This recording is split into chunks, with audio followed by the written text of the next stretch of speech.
The fluorescent lights of the subway car flickered overhead, casting sickly shadows across the faces of late-night commuters who looked as exhausted as I felt. My fingers clutched the worn leather strap hanging from the ceiling, knuckles white with tension as the train lurched through another tunnel. I'd made a mistake. A stupid, careless mistake that was going to cost me everything. I should have been home an hour ago. Should have taken the uptown train like I did every single night. But tonight, my mind had been elsewhere, replaying the moment Derek's fingers had brushed mine when he'd handed me a file this afternoon. The electricity that had shot through my body at that simple, innocent touch. And I'd gotten on the downtown train instead. By the time I'd realized my error, I was already 5 stops in the wrong direction. My phone buzzed in my purse for what felt like the 100th time. I didn't need to look at it to know who was calling. Derek Drake. My boss, the man who terrified half of Manhattan with a single glance. The man whose penthouse office I'd left at precisely 6:47 p.m., mumbling something about needing to pick up groceries before heading home. The man who, for reasons I couldn't begin to comprehend, had started asking where I was going after work, what time I'd be home, whether I'd eaten dinner. My mother's voice echoed in my head, as it always did when I felt the faintest flutter of hope or happiness. Don't be ridiculous, Jasmine. Men like that don't notice girls like you. You're plain, forgettable. The sooner you accept that, the less you'll embarrass yourself. I caught my reflection in the subway window. Mousy brown hair pulled back in a severe bun, glasses that were 2 years out of style because I couldn't afford new ones, a shapeless gray cardigan over a white blouse that had seen better days. My mother was right. I was nothing special. Derek's attention was probably just professional concern for an employee. Nothing more. The train finally screeched to a stop at my station. Union Square, 40 minutes and a lifetime away from where I should have been. I emerged onto the street at 9:23 p.m., my heart hammering as I checked my phone. 12 missed calls, 7 text messages. Where are you? Jasmine, answer your phone. This isn't funny. Call me immediately. I'm sending Marcus to your apartment. If something's happened to you, I swear to God. My hands trembled as I read the messages. There was an edge to them, something I'd never heard from Derek before. Not anger exactly, but something darker, more possessive. It made my stomach twist with an emotion I couldn't name. I lived in a rent-controlled walk-up in Alphabet City, the kind of building where the heating was unreliable and the neighbors' arguments bled through paper-thin walls. It was a 20-minute walk from the subway, through streets that got progressively emptier and darker with each block. I usually tried to be home before sunset. Tonight, I was walking through shadows. My footsteps echoed on the pavement as I hurried past shuttered bodegas and graffitied storefronts. A group of men lounging outside a corner bar called out something that made my cheeks burn, but I kept my head down, walking faster. Almost there. Just 3 more blocks. That's when I saw the car, a black Escalade with tinted windows, idling at the curb directly in front of my building. My steps faltered. I recognized that car. I'd seen it parked outside Drake Industries headquarters every morning when I arrived for work, seen Derek's driver Marcus open the rear door with practiced precision. What was Derek's car doing here? As if in answer, the rear door swung open, and Derek himself emerged onto the sidewalk. Even in the dim streetlight, he was devastating. 6 feet 3 inches of lean muscle wrapped in an impeccably tailored charcoal suit that probably cost more than 3 months of my rent. His dark hair was slightly disheveled, as though he'd been running his hands through it, and his jaw was tight with barely controlled emotion. His eyes found mine across the distance, and the intensity of his gaze stopped me dead in my tracks. I'd seen Derek angry before. Watched him reduce grown men to stammering apologies with nothing more than a cold stare. But this was different. This was fury mixed with something that looked almost like fear, and it was directed entirely at me. "Where?" he said, his voice carrying across the empty street with deadly quiet. "Have you been?" I stood frozen on the sidewalk, my purse clutched to my chest like a shield. I took the wrong train. I'm sorry, Mr. Drake. I didn't mean to. You didn't mean to ignore 12 phone calls? He moved toward me, each step measured and predatory. You didn't mean to disappear for 2.5 hours without a word? I didn't think. No, you didn't think. He stopped directly in front of me, close enough that I had to tilt my head back to maintain eye contact. Close enough that I could smell his cologne, something expensive and woodsy that made my knees weak. You didn't think that maybe, just maybe, someone might be concerned when you vanished into thin air. Concerned? The word came out as barely a whisper. Why would you be concerned about me? Something flickered across his face. Surprise, maybe, or disbelief. Why would I? He stopped, jaw clenching. Do you have any idea what goes through my mind when one of my people doesn't answer their phone? The things that could happen to someone in this city, especially at night. Especially... He cut himself off, but not before I heard it. Especially to you. I'm sorry, I said again, hating how small my voice sounded. I should have called. I didn't think you'd notice. Didn't think I'd notice. He repeated the words like they physically pained him. Jesus Christ, Jasmine. It was the first time he'd ever used my first name. In the 6 months I'd worked as his secretary, it had always been Miss Cole delivered in that crisp, professional tone that made it impossible to tell what he was thinking. Hearing my name in his voice, rough with emotion, stripped of that careful control, did something dangerous to my equilibrium. You're shaking, he observed, his gaze dropping to where my hands trembled against my purse. Are you cold? Before I could answer, he was shrugging out of his suit jacket and draping it around my shoulders. The silk lining was still warm from his body, and it smelled like him.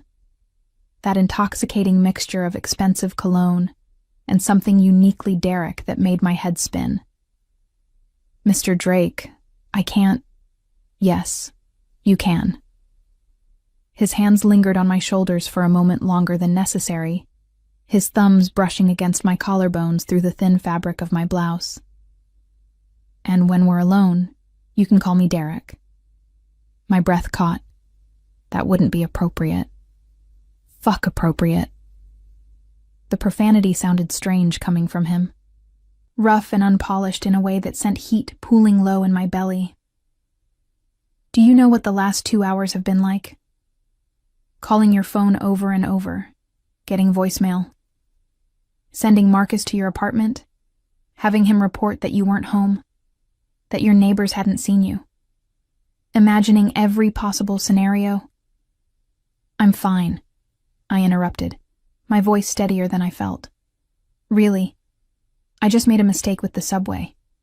It won't happen again.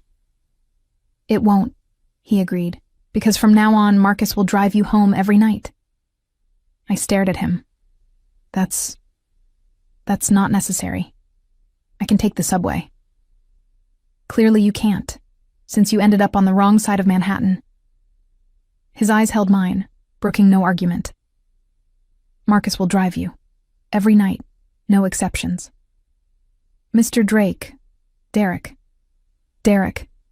I tried the name on my tongue, feeling simultaneously thrilled and terrified by the intimacy of it. I appreciate the offer, but I can't accept. It wouldn't be right. Why not? Because... I struggled to articulate what my mother's voice was screaming in my head. He's just being polite. He doesn't actually care. You're making this into something it's not. Because you're my boss, and this goes beyond professional concern. I don't want to be a burden. His expression darkened. A burden. I know how busy you are, how important your time is. I can't ask you to... You're not asking. I'm telling you. He stepped closer, eliminating what little space remained between us. Do you know what I saw tonight, Jasmine? When you didn't answer your phone. When I couldn't find you. I saw every terrible thing that could happen to someone like you in a city like this. Someone like me? I echoed. Beautiful, he said simply, and the word hit me like a physical blow. Kind. Completely unaware of how men look at you when you walk by. I couldn't breathe. Couldn't process what he was saying. Beautiful? Me? I'm not. I started, but he cut me off. Yes, you are. His hand came up to cup my face, his thumb tracing along my cheekbone with devastating gentleness. And the thought of something happening to you, of someone hurting you because I wasn't there to prevent it. His jaw clenched. I can't. I won't let that happen. This wasn't professional concern. This was something else entirely. Something possessive and protective and utterly terrifying in its intensity. Why do you care? I whispered. I'm just your secretary. Just my... He laughed, but there was no humor in it. Is that really what you think? That you're just my secretary? What else would I be? He was quiet for a long moment, his dark eyes searching mine as though trying to read secrets written beneath my skin. Finally, he spoke, his voice low and rough with emotion I couldn't name. Come upstairs with me. My heart stopped. What? Your apartment. Let me walk you up. Make sure you get inside safely. It was a reasonable request, gentlemanly even. But the way he said it, like he needed to see me safe behind a locked door before he could breathe again, made it feel like something more. Okay, I heard myself say. We climbed the 5 flights of stairs in silence. The elevator had been broken for 2 weeks, but I'd been too embarrassed to mention it to the super. Derek followed close behind me, his presence at my back both comforting and unnerving. I was hyper-aware of every step, every breath, the way his jacket swamped my smaller frame. My apartment was on the 5th floor, at the end of a dimly lit hallway that smelled of old cooking oil, and something I preferred not to identify. I fumbled with my keys, my hands still trembling, until Derek gently took them from me. Let me. He unlocked the door with steady hands, then stepped inside first. Stay here. Before I could protest, he was moving through my tiny studio apartment with the practiced efficiency of someone used to assessing threats. He checked the bathroom, looked under the bed, examined the fire escape window to make sure it was locked. Only when he was satisfied did he turn back to me. All clear. I stepped inside, suddenly self-conscious about the cramped space. My entire apartment would probably fit inside Derek's office bathroom. The furniture was all secondhand, a futon that doubled as my bed, a rickety table with 2 mismatched chairs, a kitchenette that barely deserved the name. Books were stacked in piles against every wall, the one luxury I allowed myself. It's not much, I said quietly, wrapping my arms around myself. But it's mine. Derek was quiet, taking in the space with an expression I couldn't read. His gaze lingered on the collection of empty ramen containers in my sink, the single dying plant on the windowsill, the pile of bills on my table that I'd been trying not to think about. How much does this place cost you? He asked finally. Mr. Drake. Derek, he corrected.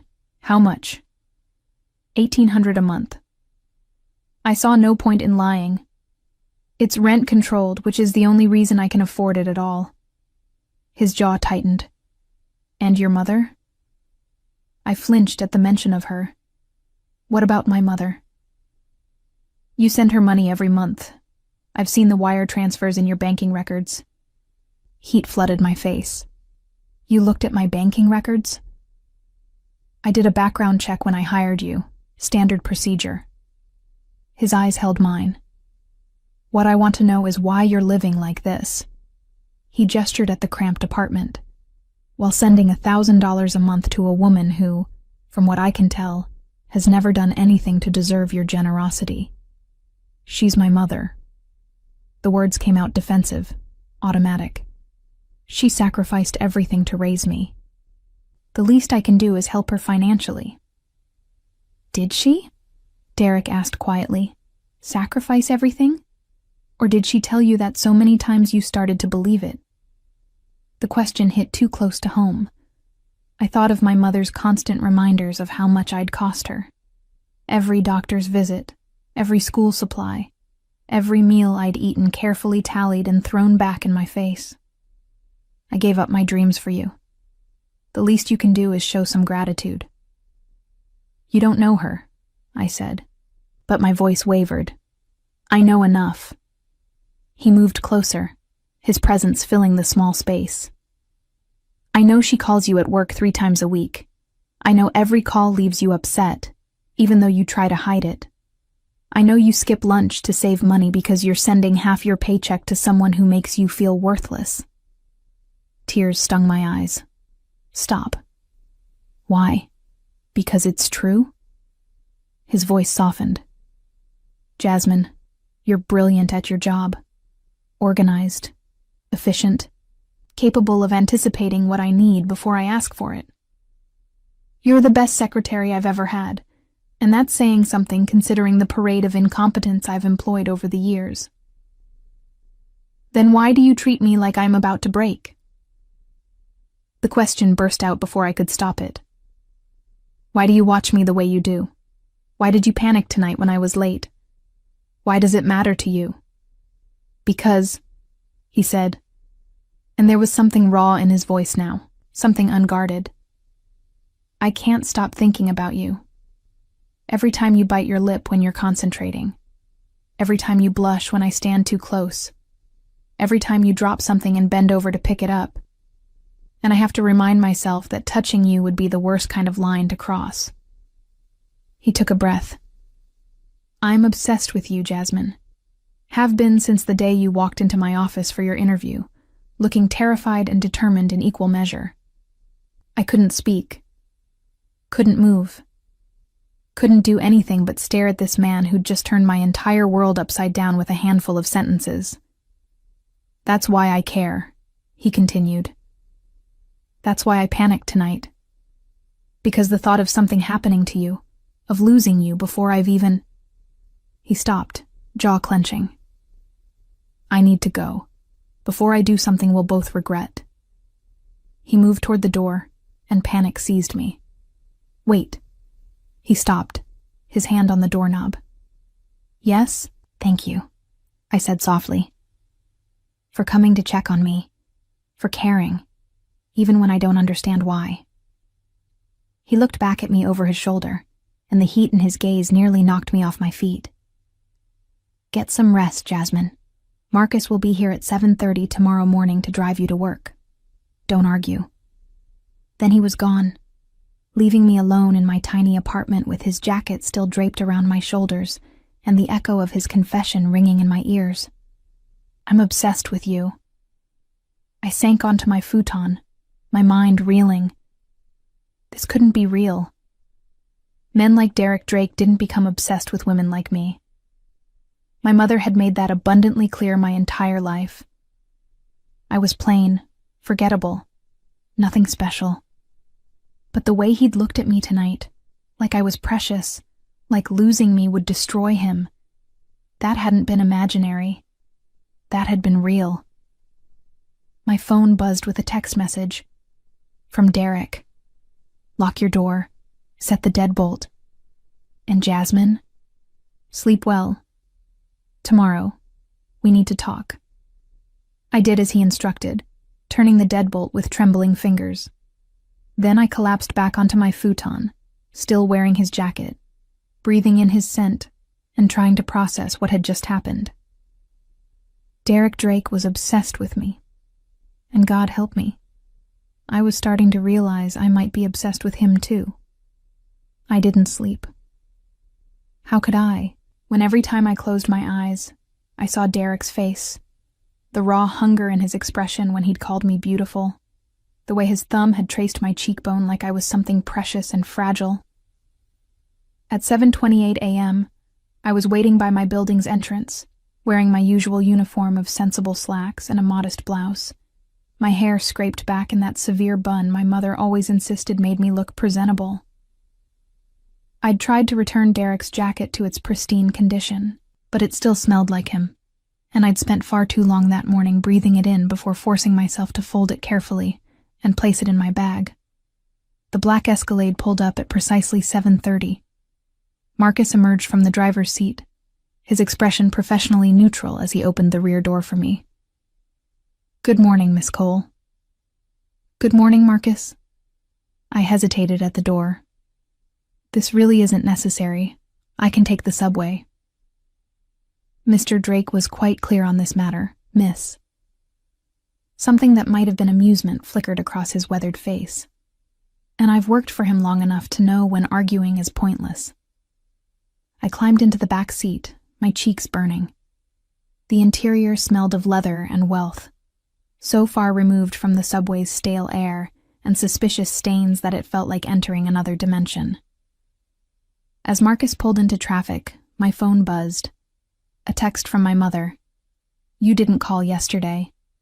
I suppose you're too busy with your important job to check on your own mother, the woman who sacrificed her youth raising you." Guilt twisted in my stomach, automatic and familiar. I started to type a response, then stopped as another message appeared. This one from Derek. "Did Marcus pick you up on time?" "Yes," I typed back. "Thank you." "This really isn't necessary, though." His response was immediate. "It is to me. We'll talk when you get in." 23 minutes later, the Escalade pulled up in front of Drake Industries headquarters, a gleaming tower of steel and glass that dominated the Manhattan skyline. Marcus opened my door, and I stepped out onto the sidewalk where other early morning workers rushed past, clutching their coffee and their ambitions. "Have a good day, Miss Cole," Marcus said. "Thank you." I paused. "Marcus, how long have you worked for Mr. Drake?" 12 years, miss." "Have you ever seen him?" I struggled to find the right words. "Has he ever acted this way before? About an employee?" Marcus's expression remained carefully neutral, but I saw understanding in his eyes. "No, miss. Never." The elevator ride to the 47th floor felt both too long and too short. My stomach churned with anticipation and dread in equal measure. What did Derek want to talk about? Last night's confession? The way he'd touched my face like I was something worth treasuring? The executive floor was still mostly empty when I arrived. It was only 7:53, and most employees didn't filter in until 9. I unlocked the outer office that served as my workspace, separated from Derek's inner sanctum by a heavy oak door that was currently closed. I'd barely set down my bag when that door opened, and Derek stood framed in the doorway. He looked like he'd slept about as well as I had. There were shadows under his eyes, and his hair was slightly disheveled, as though he'd been running his hands through it. But he was still devastatingly handsome in a navy suit that emphasized his broad shoulders and lean frame. "You're early," he observed. "So are you." I never left. He gestured to his office. "Come in, please." My legs felt unsteady as I crossed the threshold into his domain. I'd been in Derek's office hundreds of times, but it felt different now, charged with the same electricity that had crackled between us in my cramped apartment. The office was exactly what you'd expect from a man of Derek's position. Floor-to-ceiling windows offering a panoramic view of the city, sleek modern furniture, and abstract art on the walls that probably cost more than my annual salary. A bar cart in the corner held crystal decanters filled with amber liquid, and a leather sofa faced the windows where he probably conducted his more informal business meetings. "Coffee?" he asked, moving to the espresso machine in the corner. "I can make it. That's my job." "Humor me." He began preparing 2 cups with practiced efficiency. "How do you take it?" 2 sugars, splash of cream." He handed me a cup moments later, our fingers brushing in the exchange. That same electric shock from yesterday shot through me, and from the way his eyes darkened, He felt it too. "Sit," he said, gesturing to the leather couch. I perched on the edge, my spine rigid, both hands wrapped around the warm cup like a shield. Derek sat beside me, not touching, but close enough that I could feel the heat radiating from his body. "About last night," he began. "You don't have to explain." The words tumbled out in a rush. "I know you were just worried about an employee. You don't need to." "Jasmine." My name in his voice, rough, commanding, stopped my rambling. "Look at me." I forced myself to meet his gaze. "Everything I said last night was true," he said quietly. "I'm obsessed with you, have been for months. Every day you walk into this office, and I have to stop myself from pulling you into my lap and showing you exactly what you do to me." Heat flooded my face. You can't say things like that." "Why not? Because you're my secretary?" His laugh was bitter. "You think I don't know that?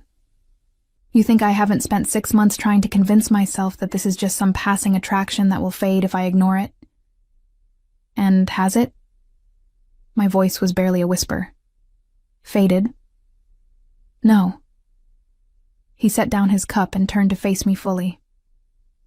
"It's gotten worse. Exponentially worse. Do you know what I did last night after leaving your apartment?" I shook my head. "I sat in my car for 2 hours, watching your window to make sure no one tried to break in. Then I went home and reviewed the security footage from your building." My blood ran cold. "What security footage?" "The cameras I had installed 3 weeks ago. In the lobby, the stairwells, the hallway outside your apartment." His expression was unapologetic. "You live in a building with no security, Jasmine. Anyone could walk in off the street." "You've been watching me?" Anger cut through my confusion. "For 3 weeks?" "Protecting you," he corrected. "There's a difference." "No, there isn't." I stood abruptly, coffee sloshing over the rim of my cup. "That's stalking, Derek. That's a violation of my privacy." "I know." He stood too, closing the distance between us. "I know it's wrong.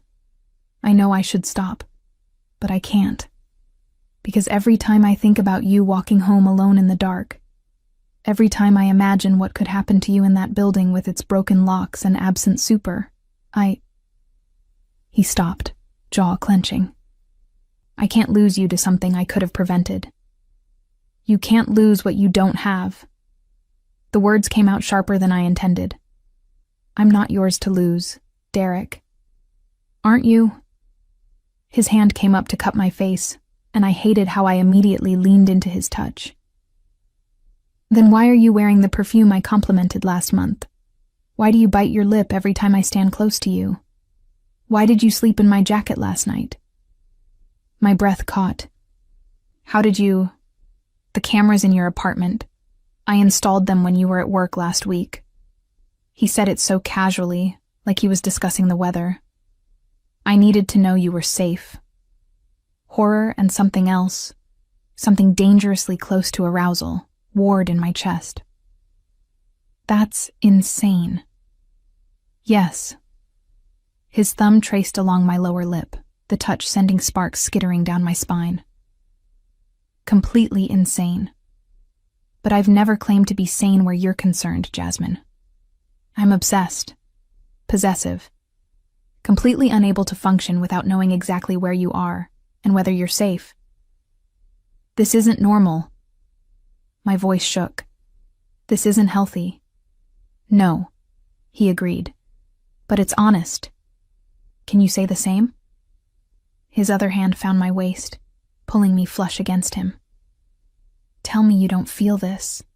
Tell me you don't lie awake thinking about what it would be like if I touched you, kissed you, made you mine in every possible way." I couldn't. God help me, I couldn't deny it. My phone buzzed insistently in my pocket, shattering the moment.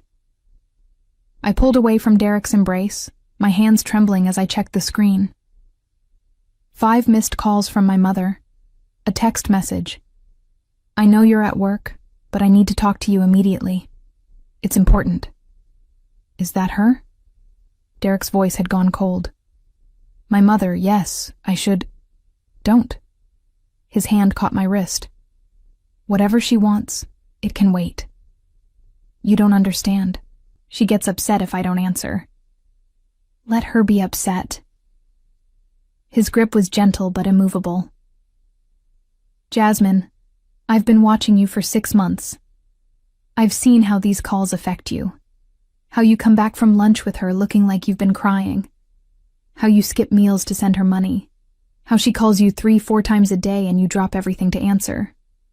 She needs me. She's using you. The words were brutal in their honesty. And you let her because she's convinced you that you're not worth anything better. Tears stung my eyes. You don't know what you're talking about. Don't I? He released my wrist, but his gaze held me captive. Tell me I'm wrong. Tell me she doesn't make you feel small and worthless and grateful for whatever scraps of affection she tosses your way. I couldn't, because he was right. Because my mother's love had always come with strings attached, strings that choked and constrained and left me gasping for air. My phone rang again, my mother's name flashing on the screen. Answer it, Derek said suddenly. Put it on speaker. What? No, I can't. Yes, you can. His expression was unreadable. I want to hear her. I want you to hear her too. Really hear what she says to you. With trembling fingers, I answered the call and activated the speaker. Hi, Mom. Finally. My mother's voice filled the office, sharp with irritation. I've been trying to reach you for an hour. Don't you care about your own mother? I'm sorry, You're always sorry, Jasmine. Sorry you're late.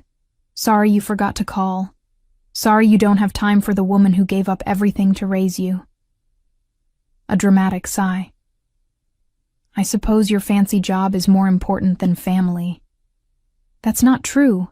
I need money. The words came quick and hard. The rent went up again, and I can't afford it. You'll need to send an extra $500 this month. My stomach dropped. Mom, I don't have an extra $500. I barely... Don't be selfish, Jasmine. After everything I've sacrificed for you, the least you can do is help your mother. Or have you become too good for me now that you're working for some big-shot businessman? I glanced at Derek. His expression was carved from stone, but something dangerous burned in his eyes. I'll figure something out, I heard myself say, the words automatic. You'd better. I didn't raise you to abandon your family the first chance you got. A pause. And Jasmine? You sound tired. Are you sleeping enough? You know how puffy you get when you're tired. It's not attractive. The casual cruelty of it, the way she could pivot from demanding money to criticizing my appearance, should have been familiar by now. But hearing it with Derek listening, seeing his jaw clench with barely controlled rage, made me realize how thoroughly abnormal this was. I have to go, Mom. I'm at work. Fine. Send the money by Friday, and try to do something with your hair. That bun makes you look like a spinster. She hung up before I could respond. The silence in Derek's office was deafening. How long? His voice was dangerously quiet. How long what? How long has she been doing this to you? Making you feel worthless while draining you dry? She's my mother. She's not... She's a parasite. The words were brutal. A narcissist who spent your entire life convincing you that you're not good enough, not pretty enough, not worthy of love or happiness or anything that doesn't directly benefit her. Tears spilled down my cheeks. You don't understand. I understand perfectly. He crossed to me, his hands framing my face with devastating gentleness. I understand that you've been so thoroughly conditioned to accept scraps that you can't even recognize when someone is trying to give you everything. Everything? I choked on the word. Everything, he confirmed. My protection, my devotion. Every resource at my disposal used to make sure you never want for anything again. His thumbs wiped away my tears. Starting with your mother. What are you going to do? His smile was cold. I'm going to show her what happens when someone hurts what's mine. You can't just... I started. But Derek's phone buzzed before I could finish the protest. He glanced at the screen, his expression darkening. I have a meeting in 10 minutes. We'll continue this discussion tonight, at my place. Your place? My voice climbed an octave. Derek, I don't think... 7 o'clock. Marcus will pick you up at 6:30. He was already moving toward his desk, his phone pressed to his ear as he barked orders in Italian to someone on the other end. The transformation was instantaneous, from the man who just wiped away my tears to the ruthless businessman who controlled half of Manhattan's underground economy. I retreated to my desk in the outer office, my mind reeling. The rest of the morning passed in a blur of phone calls and scheduling, but I couldn't focus. Couldn't stop replaying my mother's voice, the casual cruelty, the demands disguised as maternal concern. And underneath it all, Derek's words echoed relentlessly. She's a parasite who's convinced you that you're not good enough. At lunch, I made the mistake of checking my bank account. After sending my mother the extra $500 she'd demanded, I'd have exactly $73 to last until my next paycheck. $73 for food, subway fare, the prescription I needed to refill. My hands trembled as I closed the banking app.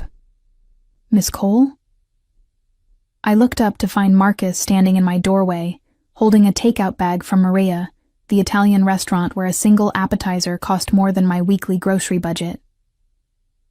Mr. Drake thought you might be hungry. He asked me to bring you lunch. The bag contained truffle pasta, grilled octopus, and a dessert that looked like it belonged in an art museum. A note was tucked inside, written in Derek's angular handwriting. Eat. All of it. We both know you skipped breakfast. I should have been annoyed by his presumption. Instead, tears pricked my eyes as I took my first bite of the pasta. It was the most delicious thing I'd ever tasted. Rich and decadent and so far removed from my usual diet of ramen and bodega sandwiches that it felt like eating in another language. My phone buzzed. My mother again. Did you send the money yet? I'm waiting. I transferred the $500 with shaking fingers, watching my bank balance plummet into the danger zone. Then I set my phone face down on my desk and forced myself to eat every bite of the meal Derek had sent, even though guilt twisted my stomach with each forkful. The afternoon crawled by with agonizing slowness. Derek emerged from his office twice, once to deliver documents that needed filing, once to tell me in clipped tones that his 7 o'clock meeting had been moved up, so I should be ready to leave by 6. Both times, his gaze lingered on me with an intensity that made my skin feel too tight. At 5:58, I was gathering my belongings when Derek appeared in my doorway, his suit jacket slung over one shoulder. Ready? I should probably just go home. I'm sure you have more important... Nothing is more important than this conversation. He held out his hand. Come on. The ride to his penthouse was silent, except for the soft jazz playing through the car's speakers. Derek sat beside me in the back seat, close enough that our thighs brushed with every turn, his hand resting possessively on the seat between us, close enough to touch but not quite making contact. Where do you think you first saw me? He asked suddenly. The day of your interview? I glanced at him, confused by the non sequitur. Yes? 6 months ago. Your office. Wrong. A slight smile curved his lips. It was 7 months ago. Cafe Reggio in the village. My breath caught. I remembered that day with crystalline clarity. A rare afternoon off, sitting alone at a corner table with a paperback novel and the cheapest item on the menu. A man had been at the bar, nursing an espresso and working on his laptop. I'd noticed him because he was impossibly handsome, because he'd looked up and caught me staring, because for one electric moment our eyes had met, and that was you. The words came out as barely a whisper. That was me. His gaze held mine. Do you remember what you were reading? Jane Eyre. You were so absorbed in it that you didn't notice when your coffee went cold. Didn't notice when the waiter tried to refill your cup 3 times. You just sat there, completely lost in the story, and He stopped, jaw clenching. I couldn't look away, couldn't stop wondering what you were reading that made you smile like that. What made you bite your lip on page 247? What made you wipe away tears on page 312? You watched me for that long? 3 hours. No shame in his admission. Then you left, and I convinced myself I'd imagined the connection, that you were just another pretty woman in a city full of them. He leaned closer, but I couldn't stop thinking about you. Couldn't get that image out of my head. You in that corner, completely unaware of how beautiful you were, how every man in that cafe was trying to get your attention, while you just read your book and existed in your own world. My heart hammered against my ribs. And when I came in for the interview, I recognized you immediately, told myself it was coincidence, that I'd hire you purely based on your qualifications. His laugh was self-deprecating. But the truth is, I'd already decided before you even opened your mouth. You were going to work for me, be near me every day, and I was going to figure out if the connection I'd felt was real or imagined. And I barely recognized my own voice. It was real, is real, so real that it terrifies me. His hand finally bridged the distance, covering mine. I've built my entire life on control, Jasmine. I control my business, my reputation, my reactions. I don't let anyone close enough to matter. And then you walked into my life twice, first in that cafe, then in my office, and every carefully constructed wall I've built came crashing down. The car stopped, and I realized we'd arrived at his building, a sleek tower in Tribeca that probably had better security than most government facilities. Marcus opened the door, but Derek didn't move immediately. I need you to understand something before we go upstairs, he said quietly. What I'm about to offer you, the arrangement I'm proposing, it's not charity, it's not pity, it's pure selfishness on my part. What arrangement? Come upstairs, please. His penthouse was everything I'd imagined. Floor-to-ceiling windows showcasing the city lights, minimalist furniture in shades of black and gray, artwork that probably cost more than my building. But it was the personal touches that caught my attention. A well-worn copy of The Count of Monte Cristo on the coffee table, a vintage record player in the corner, photographs on the mantel showing a younger Derek with an elderly man who had the same sharp jawline. My grandfather, Derek said, noticing my gaze. He raised me after my parents died, taught me everything about the business, both the legitimate and the less than legitimate parts. I'm sorry about your parents.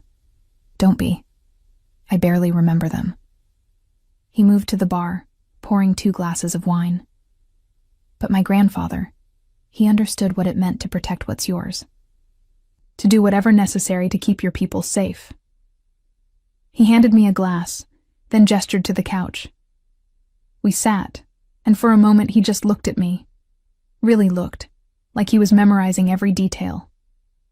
I want you to move in here, he said finally. I nearly dropped my wine. What? Move in, with me. Let me take care of you. Your rent, your expenses, your mother's demands, everything. I can't. That's insane. Is it?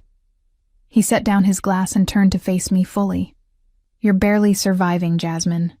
You send half your paycheck to a woman who treats you like a burden. You skip meals. You live in a building that isn't safe. You're drowning, and I'm offering you a lifeline." "In exchange for what?" The question came out harsher than I intended. "What do you want from me?" "Everything." He didn't hesitate. "Your time, your trust, your presence in my life. I want to wake up knowing you're safe. I want to fall asleep with you in my bed. I want to erase every lie your mother ever told you about your worth and replace them with truth." "This isn't normal, Derek. This isn't how relationships work." "I'm not offering a normal relationship." His hand found mine again. "I'm offering protection, security, a chance to exist without constantly looking over your shoulder, worrying about money, sacrificing yourself for someone who doesn't deserve it." "And if I say no?" His jaw tightened. "Then I'll respect your choice. But I won't stop trying to take care of you. The car service continues. The meals continue. The security cameras, those aren't negotiable. I need to know you're safe, Jasmine. Even if you're not mine, I need that. I'm not a possession to be claimed." "No," he agreed. "You're not. You're so much more than that. You're the woman I can't stop thinking about. The one who makes me want to be better than I am. The only person who's ever looked at me and seen past the power and the money to something worth caring about. I don't even know you." But even as I said it, I knew it wasn't true. I'd spent 6 months watching him. The way he treated his employees with respect. The donations he made to charities he never publicized. The fierce loyalty he inspired in people like Marcus. I knew him better than I wanted to admit. "So get to know me." His thumb traced patterns on my palm. "Live here for a month. Let me prove that this isn't some fleeting obsession. Let me show you what it feels like to be cherished instead of used. My mother will never allow it." "Your mother," Derek said, his voice going cold, "doesn't get a vote. You're 26 years old, Jasmine. You don't need her permission to choose your own life." The truth of it hit me like a physical blow. 26 years old, and I was still seeking my mother's approval. Still trying to be good enough, pretty enough, grateful enough. "I need time to think." "Take all the time you need." He raised my hand to his lips, pressing a kiss to my knuckles. "But while you're thinking, stay here tonight. Let me make you dinner. Let me show you what your life could be." Every logical part of my brain screamed that this was too fast, too intense, too everything. But the part of me that had spent 26 years feeling invisible, unwanted, "Not enough." That part whispered, "What if he's telling the truth? What if you could have this?" "One night," I heard myself say. "Just dinner. Then I'm going home." His smile was triumphant. "One night. For now." Derek cooked. I watched from a bar stool at the kitchen island, still processing the surreal reality of watching a man who controlled Manhattan's underworld expertly dice vegetables and sear scallops in a copper pan. He'd rolled up his shirt sleeves, exposing forearms corded with muscle, and there was something devastatingly attractive about the casual domesticity of it. My grandfather believed that a man who couldn't feed himself was only half a man, he said, noticing my stare. He made sure I could handle a kitchen before he taught me how to handle a boardroom. "And the other parts of the business?" I asked, then immediately regretted it. But Derek just smiled, something dark and knowing. "Those came later, after I'd proven I could survive on my own terms." He plated the scallops with practiced precision, adding some kind of sauce that smelled like heaven. "Eat. Then we'll talk about the things you really want to know." The meal was exquisite. Perfectly seared scallops with a brown butter sauce, roasted asparagus, and a risotto so creamy it made me want to weep. I was acutely aware of Derek watching me eat, his gaze tracking every bite, every small sound of pleasure that escaped my lips. "You're staring," I said finally, setting down my fork. "Can't help it. You make the smallest things look erotic." His voice dropped. "The way you close your eyes when something tastes good. how you bite your bottom lip before taking another bite. Every unconscious gesture makes me want to—" He stopped, jaw clenching. "Tell me about your mother. The real story, not the sanitized version." I took a long sip of wine, needing the liquid courage. "What do you want to know?" "Everything. When did she start making you feel worthless?" The question was so blunt it stole my breath. "I don't—" "Yes, you do." He leaned back in his chair, his posture deceptively relaxed. "You remember the exact moment you realized she saw you as a burden instead of a blessing. Everyone does." He was right. I remembered with painful clarity. I was 12, standing in my mother's bedroom doorway in a new dress she'd bought me for school pictures. I'd been so excited. It was rare that she bought me anything new. But when I'd shown her, spinning so the skirt flared out, she'd looked at me with such cold assessment. "It's fine, I suppose, though it does make your hips look wider. We'll need to watch your portions." Then she'd turn back to her mirror, dismissing me. "And Jasmine, stop smiling so much. It makes your face look fat." I told Derek this, my voice barely above a whisper. Told him about the years of carefully calibrated criticism. Never quite pretty enough, never quite thin enough, never quite grateful enough for the sacrifice of being raised by a single mother who'd given up everything to have me. "Did she?" Derek asked quietly. "Give up everything?" "She says she did. That she could have been a model. That having me ruined her body and her chances. That I owe her—" "Bullshit." The profanity was sharp. "That's manipulation, Jasmine. Classic narcissistic parent playbook. Make the child feel perpetually indebted so they never question being used. You sound like you have experience with this." His expression shuddered. "My mother wasn't much better before she died. My grandfather spent years undoing her damage, teaching me that love shouldn't feel like debt." He reached across the table, covering my hand with his. "Your mother is never going to change. Never going to suddenly realize your worth and treat you accordingly. The only thing you can control is whether you continue allowing her to bleed you dry." "She's my mother," I said automatically, the old defense mechanism kicking in. "She's an abuser." Derek's voice was gentle but implacable. "And you're her victim, but you don't have to be anymore." My phone buzzed on the counter, another text from my mother. Derek's gaze flicked to it, then back to my face. "Answer it," he said. "I want to see what excuse she has this time." I unlocked my phone with trembling fingers. The message was exactly what I'd expected. "Did you send the money? I can't pay my bills because my daughter is too busy with her fancy life to care about her own mother. I suppose I shouldn't be surprised. You've always been selfish." "Give me the phone," Derek said quietly. "What?" "No." "Jasmine, give me the phone." Something in his voice, command mixed with absolute certainty, made me comply. I watched, my heart in my throat, as his thumbs flew over the keyboard. "What are you doing?" Panic edged my voice. "Something you should have done years ago." He showed me the screen. The message read, "This is Derek Drake. I'm Jasmine's employer and partner. Any future requests for money should be directed to me, not her. She will no longer be supporting you financially. If you have concerns about this arrangement, my lawyers will be happy to discuss it. Have a pleasant evening." "You can't—" I started, but he'd already hit send. My phone began ringing immediately, my mother's name flashing on the screen. "Don't answer it," Derek said. "She'll keep calling. She'll show up at my apartment." "Then it's good you'll be staying here." He said it so casually, as if it were already decided.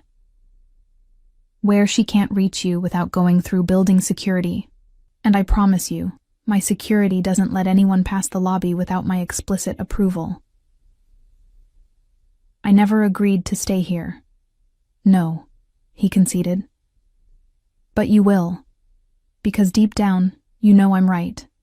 You know that staying in that apartment, continuing to sacrifice yourself for a woman who sees you as an ATM, is killing you slowly. He moved around the table, pulling me to my feet. I'm offering you a way out, Jasmine. Safety, security, a chance to exist without constantly apologizing for taking up space. And what do you get out of this arrangement? My voice was shakier than I wanted. Really? You. His hands framed my face. I get to wake up knowing you're safe. I get to watch you eat meals without worrying about whether you can afford them.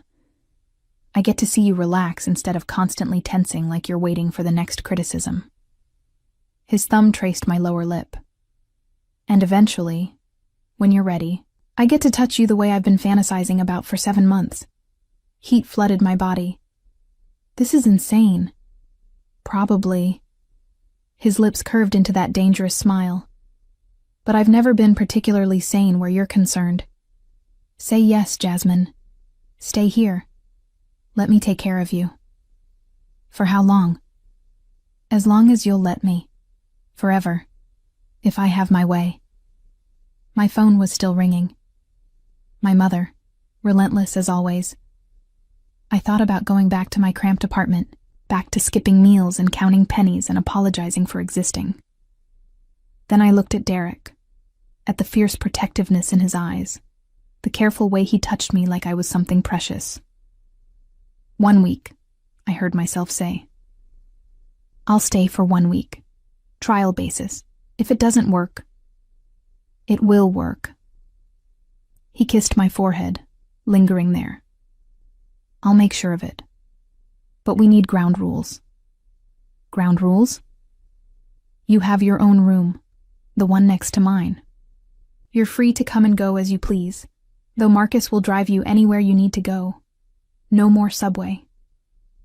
His hand slid down to my waist. You answer my calls, always. If you're going to be late, if something happens, you tell me immediately. That seems non-negotiable. His voice hardened. After last night, after not knowing where you were, that's my one absolute requirement. I need to know you're safe, Jasmine. I should have argued, should have insisted on maintaining some independence. But the memory of his panic when I'd been late, the raw fear in his voice, it spoke to something deep inside me that had never felt protected before. Okay, I agreed. I'll answer your calls. Good. His hands tightened on my waist. Second rule, your mother doesn't get your new address, doesn't get my personal number. All communication goes through me. She'll be furious. She can be furious. What she can't be is allowed to continue tearing you down. He pressed closer, until I could feel the heat of his body through our clothes. Third rule, you let me take care of you. That means no more skipping meals. No more wearing yourself out to save money. No more sacrificing yourself. You make it sound like I'm a project to be fixed. No. His voice was fierce. You're not broken, Jasmine. You're magnificent. You've survived years of emotional abuse, and still managed to be kind, thoughtful, completely unaware of how extraordinary you are. I'm not trying to fix you. I'm trying to show you what you deserve. My phone had stopped ringing. 3 voicemails from my mother. 6 more texts. Each progressively more angry, more manipulative, more desperate. How could you do this to me? After everything I've done for you. You're ungrateful, just like your father. This is why he left. That last one hit like a physical blow. My father had left when I was 6, disappeared one morning with no explanation, and my mother had spent the next 20 years making sure I knew it was somehow my fault. If I'd been prettier, quieter, less trouble, maybe he would have stayed. Derek must have seen something change in my face because he took the phone from my hand and read the messages. His expression went dangerously cold. Your father, he said quietly. Tell me about him. There's nothing to tell. He left. My mother says it was because I was too much trouble. Jasmine. Derek's voice cut through my automatic response. Your father didn't leave because of you. Your father left because your mother is toxic, and he was too much of a coward to take you with him. How would you know? Because I had him investigated 3 months ago. The world tilted. You what? Peter Cole.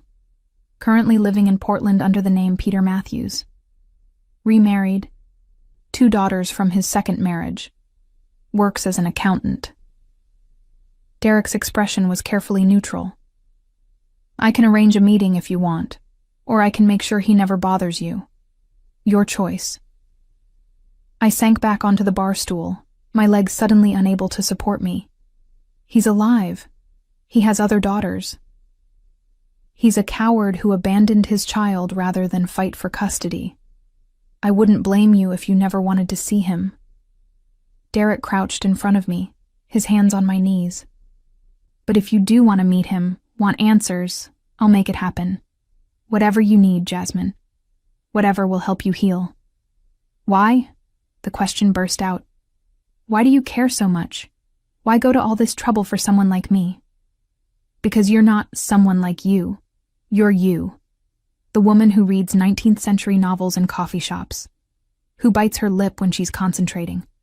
Who apologizes for existing when you should be demanding the world bow at your feet. He stood, pulling me with him. And because the first time I saw you, something in me recognized something in you. Loneliness recognizes loneliness, Jasmine. And I've been lonely my entire life until you. Before I could respond, before I could process what he was saying, he was kissing me. Not gentle, not tentative, but claiming. His mouth hungry against mine, his hands in my hair, his body pressing me back against the counter. I gasped against his lips, and he took advantage, deepening the kiss until I couldn't think, couldn't breathe, could only feel. When he finally pulled back, we were both breathing hard. That's what you do to me, he said roughly, every damn day. And now that I've tasted you, now that I know how you feel against me, I'm never letting you go. Derek. I know. Too fast, too intense. His forehead pressed against mine. But I'm done pretending this is anything other than what it is. Obsession, possession, love maybe, though I've never felt it before, so I'm not sure. His hands cupped my face. Stay, please. Let me show you what your life should have been all along. And God help me. I nodded, because I was tired of being strong, tired of sacrificing, tired of feeling worthless. For once, just once, I wanted to be cherished. 1 week, I whispered. His smile was victorious. 1 week. For now. The guest bedroom Derek had given me was larger than my entire apartment. Floor-to-ceiling windows overlooked the city. The bed was a California king with sheets that felt like silk against my skin, and the attached bathroom had a rainfall shower and a soaking tub deep enough to swim in. I stood at the window that first morning, watching the sunrise paint the buildings in shades of gold and pink, and tried to process how drastically my life had changed in less than 48 hours. My phone, which I'd finally silenced around 2 a.m. after my mother's 37th call, sat on the nightstand like a live grenade. A soft knock interrupted my thoughts. Jasmine, are you awake? Derek's voice through the door sent a shiver down my spine. I was acutely aware that I was wearing only the silk pajamas he'd had delivered last night. Pajamas that cost more than my monthly grocery budget and fit me perfectly despite him never asking my size. I'm awake, I called back. May I come in? I tied the robe that matched the pajamas around my waist. Yes. He entered carrying a tray with coffee, fruit, and pastries from what I recognized as Balthazar, the French bakery, where a single croissant cost $12. He was already dressed for work in a charcoal suit that emphasized his broad shoulders, his dark hair still slightly damp from his shower. You didn't have to bring me breakfast, I said, accepting the coffee he offered. I wanted to. He sat on the edge of the bed, watching me with those intense dark eyes. "How did you sleep?" "Better than I have in years, actually." It was true. The bed was so comfortable, the apartment so quiet, that I'd slept deeply despite my racing thoughts. "Thank you for all of this." "Don't thank me yet. We need to talk about your mother." My stomach clenched. "What about her?" "She showed up at your apartment building at 6 this morning, tried to get the super to let her in." His expression was carefully neutral. "When he refused, she waited in the lobby. She's still there." Horror washed through me. "I need to go talk to her. She'll cause a scene." "No." The word was absolute. "You're not going anywhere near her. Not until she understands that her access to you is permanently revoked." "Derek, you don't understand. She'll make my life hell. She'll call my work, show up at the office." "She already tried. Called the main Drake Industries line at 7:30, demanding to speak with you. Our receptionist was instructed to transfer her to my personal attorney." He took a sip of his coffee. "Marcus is currently explaining to your mother that any further harassment will result in a restraining order. She's also being informed that the building super at your old apartment has been instructed to have her trespassed if she returns." I should have been relieved. Instead, I felt panic clawing at my throat. "She's going to be so angry. You don't know what she's like when she's angry." "I know exactly what she's like." His voice was cold. "I've been reviewing the security footage from your building, every visit over the past 3 months. I've seen how she speaks to you, how she makes you cry, how you hand over money you can't afford to give while she berates you for not being grateful enough." He set down his cup with deliberate care. "That ends now. You can't just decide that my relationship with my mother is over." "No," he agreed. "But you can. And I'm giving you the space to make that decision without her manipulating you." He moved closer, his hand cupping my face. "Jasmine, abusers don't stop because you ask nicely. They stop when you create boundaries and enforce them. Let me be your enforcer." "What if I'm making a mistake? What if she really does need me?" "Then she can prove it by respecting your boundaries. By not demanding money. By treating you with basic human decency." His thumb traced my cheekbone. "But we both know she won't. Because she doesn't need you. She needs your compliance. There's a difference." My phone buzzed with another incoming call. My mother, predictable as clockwork.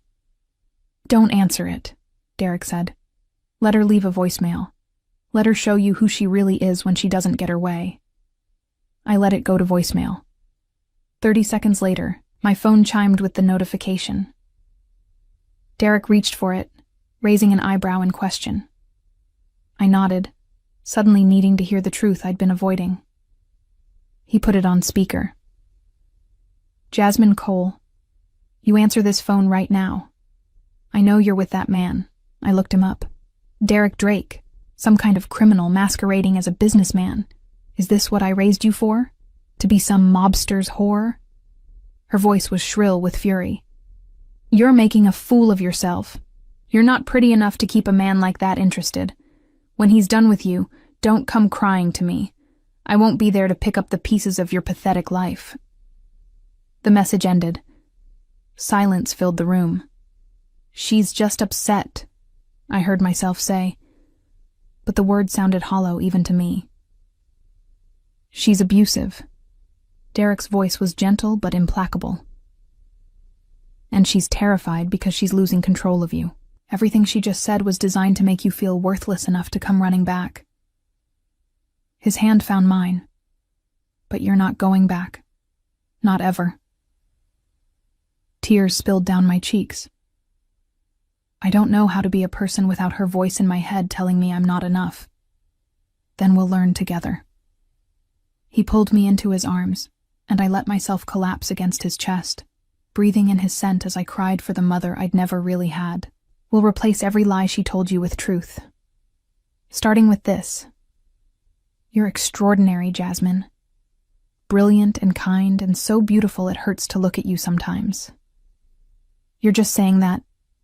I'm saying it because it's true. He tilted my chin up, forcing me to meet his gaze. Do you know what I see when I look at you? A woman who survived years of emotional abuse and still managed to be gentle, who gives to others even when she has nothing left for herself, who reads Jane Eyre in coffee shops and makes eating scallops look like a religious experience. His voice roughened. I see the woman I'm falling in love with, have been falling for since the moment I watched you cry over a novel and wanted to know what made you feel so deeply. Love. The word caught in my throat. Derek, we barely know each other. I know you take your coffee with 2 sugars. I know you bite your lip when you're nervous. I know you apologize for taking up space, even though you should be demanding the world rearrange itself around you. His hands framed my face. I know that when you finally let yourself relax, when you stop waiting for the other shoe to drop, your smile could power the entire city. That's enough for me. Before I could respond, his phone rang. He glanced at it, his expression hardening. I need to take this. Work. But Jasmine... He pressed a kiss to my forehead. We're not done talking about this. He stepped into the hallway to take the call, and I was left alone with my thoughts and my coffee and the dawning realization that Derek Drake was offering me something I'd never had. Unconditional acceptance. My phone buzzed again. Not my mother this time, but a text from an unknown number. This is Peter Cole. Derek Drake's people contacted me about arranging a meeting. I understand if you don't want to see me. I wouldn't blame you. But if you do want answers about why I left, I'd like to explain. Your father. I stared at the message, my hands trembling. My father. The man who disappeared when I was 6, whose absence my mother had weaponized for 20 years. He was alive. He wanted to talk. Derek returned, taking in my expression immediately. He contacted you. You gave him my number? I gave him the option. He chose to use it. Derek sat beside me again. Do you want to meet him? I don't know. I showed him the message. What if he's just like her? What if he confirms everything she's said? That I was too much? That I'm the reason? Then I'll destroy him. Derek's voice was casual, but there was steel beneath it. But I don't think that's what will happen. I think he's going to tell you that leaving you was the worst mistake of his life, that he's regretted it every day since, that your mother made it impossible for him to fight for custody without destroying you in the process. How could you possibly know that? Because I had a very thorough conversation with him yesterday. Made it clear that if he contacted you for any reason other than genuine remorse and a desire to make amends, he'd regret it. A slight smile. I can be very persuasive when I need to be. You threatened my father. I protected you from potential further harm. There's a difference. He took the phone from my hands. You don't have to decide now, but if you do want to meet him, I'll be there, every step of the way. The offer should have felt suffocating. Derek orchestrating my life, making decisions, controlling access to people. But instead, it felt like being caught by a safety net I hadn't known existed. For the first time in my life, someone was protecting me instead of using me. I need to get ready for work, I said finally. Take the day off. Derek. Jasmine. His hand covered mine. You've had an emotionally devastating 24 hours. Your mother is harassing you. Your father has suddenly reappeared. You need time to process all of this without the pressure of maintaining a professional facade. If I take the day off, I'll just sit here thinking in circles. Then don't sit here. Come with me. He stood, pulling me to my feet. I have a meeting at one of my restaurants. Come with me. See another part of my world. Why would you want me at a business meeting? Because I want you everywhere, Always. His hand slid to my waist, pulling me flush against him. And because it's time you understood exactly what you've gotten yourself into by agreeing to be mine. The restaurant was called Dante's, and it occupied the ground floor of a building in Little Italy. From the outside, it looked like any other upscale Italian restaurant. Red awning, elegant signage, windows revealing white tablecloths and crystal glassware. But I recognized the men stationed outside, the way they nodded deferentially to Derek as we approached, the bulges under their jackets that suggested weapons. "This is one of your legitimate businesses?" I asked quietly, as Derek held the door open. "Mostly legitimate." His hand pressed against the small of my back, guiding me inside. "It's also where I conduct certain meetings that require discretion." The restaurant was closed for lunch service, but the kitchen was clearly operational. I could smell garlic and tomatoes, hear the clatter of pans. A man emerged from the back, older than Derek by a decade, with silver streaking his dark hair and eyes that assessed me with uncomfortable intensity. "Mr. Drake, you're early." His gaze slid to me. "And you brought company." "Marco, this is Jasmine Cole, my partner." The word sent a thrill through me despite the circumstances. "Jasmine, Marco Giordano. He manages Dante's and several other properties." "Pleasure," Marco said, though his tone suggested otherwise. "Should I ask Sophia to prepare something for the lady while we conduct business?" "Jasmine stays with me." Derek's voice brooked no argument. "She's involved in all aspects of my operations now." Something flickered across Marco's face. Surprise, maybe, or concern. "As you wish. The others are waiting in the private room." He led us through the restaurant to a door at the back, which opened into a room I suspected civilians never saw. 6 men sat around a table, all stopping their conversations as we entered. Their expressions ranged from curious to hostile as they took in my presence. "Gentlemen," Derek said, his hand still possessively on my back. "This is Jasmine Cole. She'll be joining us for today's discussion. Anyone who has a problem with that can leave now."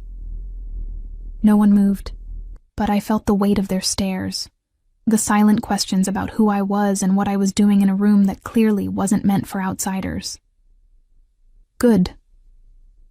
Derek pulled out a chair for me, then took the seat beside it. "Let's begin." What followed was 2 hours of coded conversation about shipments and distributions, territories and percentages. I understood enough to know this wasn't entirely legal, but Derek had been right when he'd called his operations mostly legitimate. The illegal aspects seemed designed to grease wheels, to navigate regulations that would otherwise strangle the legal businesses. But it was the way the men looked at me that made me understand what I'd really walked into. Not respect exactly, but fear. Fear that Derek's interest in me made me untouchable. Fear that harming me would bring consequences they couldn't imagine. I was under the protection of the most dangerous man in Manhattan. And God help me, I was starting to like it. The call came 3 days later, at 2:47 in the morning. I'd been staying at Derek's penthouse for nearly a week, falling into a rhythm that felt simultaneously foreign and perfectly natural. He left for work before I woke, but there was always coffee waiting and a note with some variation of "Good morning, beautiful." I'd begun working from his home office, handling calls and correspondence remotely, while he'd arranged for a temporary assistant at Drake Industries. My mother's calls had finally stopped after Derek's lawyers delivered the cease and desist letter. I should have known it was too easy. The phone ringing in the middle of the night jolted me awake. Not my phone. Derek's, vibrating insistently on his nightstand in the room next to mine. I heard him answer it, his voice low and urgent, then the sound of footsteps in the hallway. My door opened without warning. Derek stood in the doorway, dressed only in pajama pants, his phone still pressed to his ear. His expression made my blood run cold. "Get dressed," he said. "Now. Jeans and a sweater. Nothing that restricts movement." "What's happening?" "Your mother." His jaw was tight. "She's at the building. With your stepfather. My stomach dropped. I don't have a stepfather. You do as of 3 days ago. Gerald Brennan, recently released from Rikers after serving 18 months for aggravated assault. Derek was already moving toward his own room. She married him in a courthouse ceremony, and they're both downstairs demanding to see you. When security refused to let them up, he got physical. Building security called NYPD, but I'm not waiting for them. I scrambled out of bed, my hands shaking as I pulled on the clothes Derek had specified. Why would she marry someone like that? Because she's desperate. Derek reappeared, now wearing jeans and a black t-shirt that emphasized his muscular frame. She's lost access to you, lost her income source, and she's lashing out.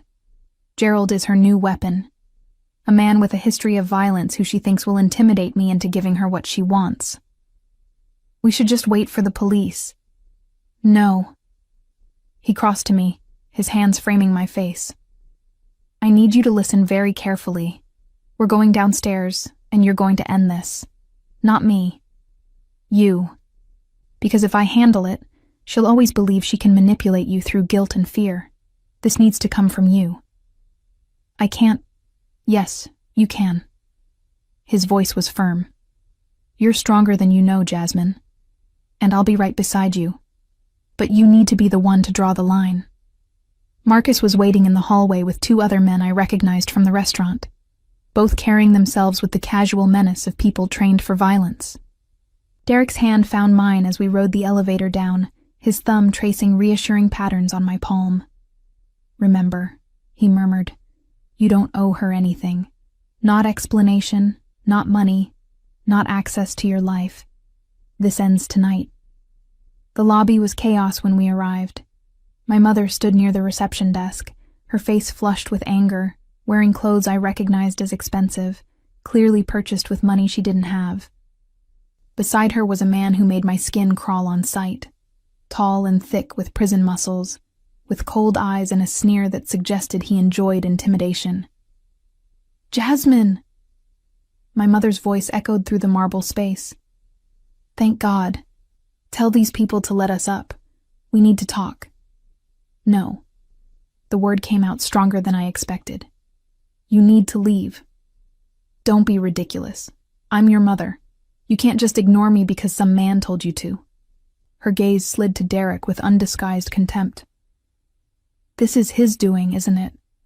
He's isolated you from your family, turned you against me. You did that yourself, I said, and felt something shift inside me. Years of suppressed anger finally finding its voice. Every time you told me I wasn't pretty enough. Every time you demanded money I couldn't afford to give. Every time you made me feel like a burden instead of a daughter. I sacrificed everything for you. You sacrificed nothing. The words burst out, loud enough to echo through the lobby. You got pregnant because you were careless. You kept me because you thought my father would marry you. When he left, you made me your emotional punching bag for 20 years. That's not sacrifice, Mom. That's abuse. Her face contorted with rage. How dare you speak to me like this? Gerald, tell her... The lady asked you to leave, Derek interrupted, his voice dangerously quiet.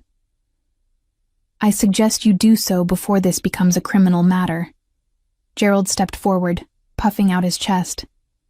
And who the fuck are you to... He didn't finish the sentence. Derek moved with shocking speed, and suddenly Gerald was on the ground, his arm twisted behind him at an angle that made me wince. Derek's knee pressed into his back, his voice calm despite the violence of the action. I'm the man who owns this building, and the 4 buildings surrounding it, and the police precinct captain who would respond to any call from this address. He increased the pressure slightly, making Gerald grunt in pain. I'm also the man who has surveillance footage of you striking a security guard 12 minutes ago. That's assault. 3rd strike puts you back in Rikers for a much longer sentence. Are we clear? Derek, I said softly.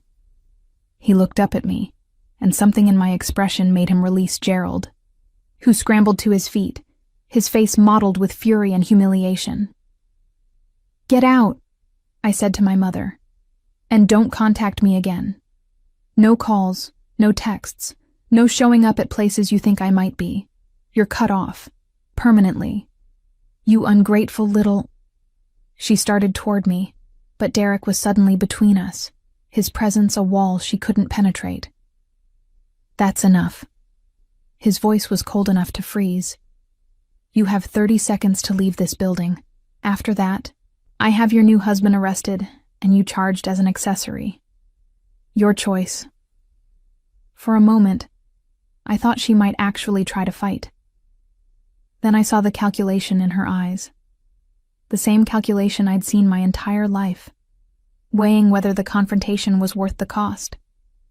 "You'll regret this," she hissed at me. "When he's done with you, when you're alone again, you'll come crawling back. And I won't be there." "Good," I said simply.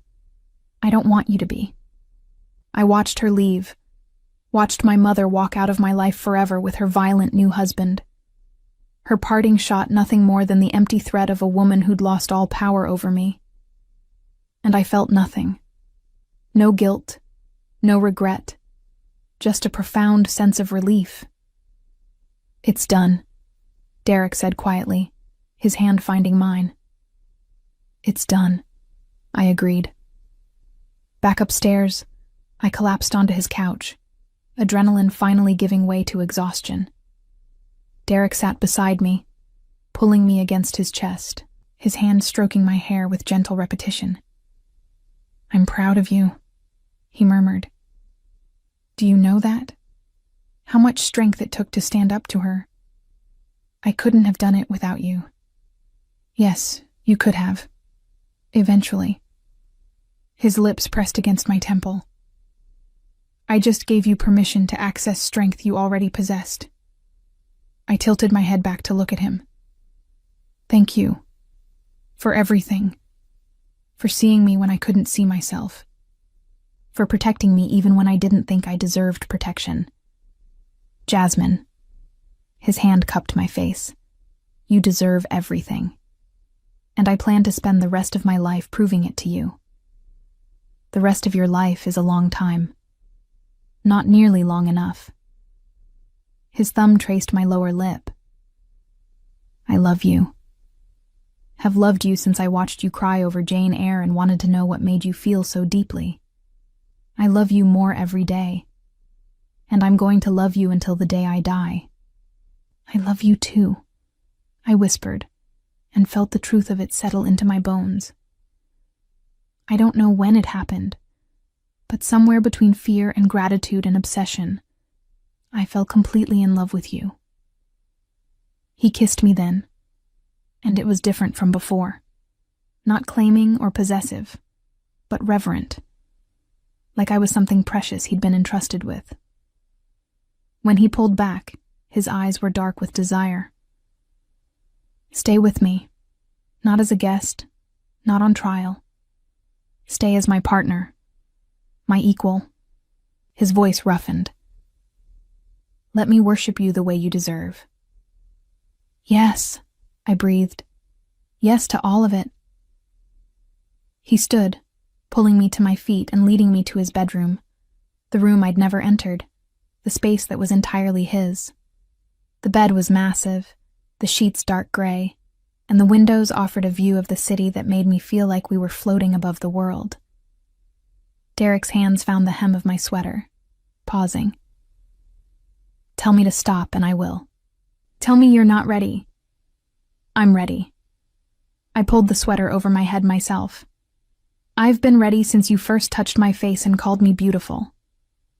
What followed was everything I'd never had. Gentle hands that explored rather than demanded, kisses that worshipped rather than consumed, words whispered against my skin that made me feel like a goddess instead of an obligation. Derek took his time, mapping every inch of me, erasing years of my mother's criticism with his touch. "You're perfect," he breathed against my throat. "Every inch of you. And I'm going to spend hours proving it." He did. By the time dawn broke over the city, I'd been thoroughly loved, thoroughly claimed, thoroughly convinced of my own worth.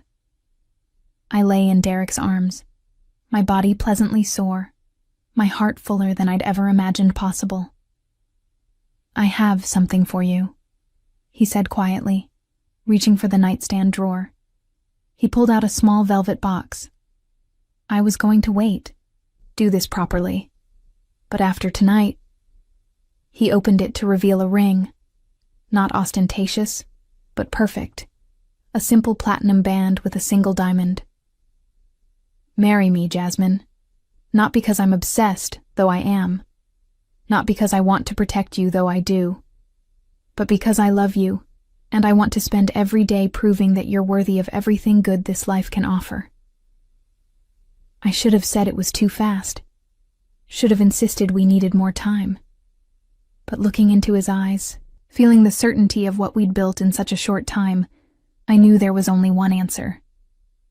"Yes," I said. "Yes to marriage. Yes to forever. Yes to this beautiful, insane love we've somehow created." He slid the ring onto my finger, then kissed me again. And I thought about the woman I'd been just weeks ago. Invisible, frightened, convinced of her own worthlessness. She was gone. In her place was someone new, a woman who knew her value, who could stand up to abusers, who had found love in the most unexpected place. I was Derek Drake's partner, his equal, his future wife. And I had never been more certain of anything in my life.